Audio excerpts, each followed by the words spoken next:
ஆதிக்கமற்ற சமூகம். இந்த சமூகம் எந்த இடத்திலும் ஆதிக்கம் செலுத்தாத சமூகம் என்பதை தமிழ்நாடு அரசு கணக்கெடுத்து பார்க்க வேண்டும். தமிழ்நாடு அரசு இந்த சமூகத்தை ஆய்வு செய்தால் தெரியும். அப்படி ஆய்வு செய்ய எந்த அரசாங்கங்களும் தயாராக இல்லை.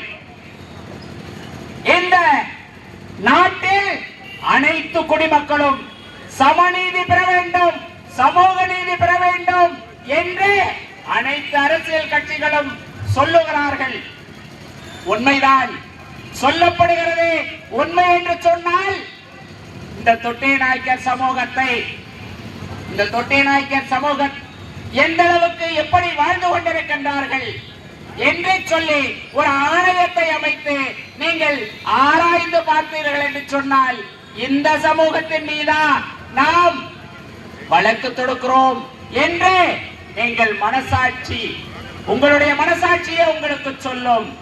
அப்படிப்பட்ட எந்த பாவ செயல்களுக்கும் இடம் கொடுக்காத இந்த தொட்டிய நாயக்கர் சமூகம், எந்த குற்ற செயல்களிலும் ஈடுபடாத இந்த தொட்டிய நாயக்கர் சமூகம், நீங்கள் இங்கே இதை கேட்டுக்கொண்டிருக்கின்ற அல்லது பாதுகாப்புக்கு வந்திருக்கின்ற காவல்துறைக்கே தெரியும். ஆனால் காவல்துறைக்கே தெரிந்தாலும் காவல்துறை என்ன சொல்லி செய்ய முடியும்? காவல்துறை சட்டம் இப்படி சொல்லுகிறது, நாங்கள் அதை செய்கிறோம் என்றுதான் காவல்துறை அதிகாரிகள் சொல்வார்கள்.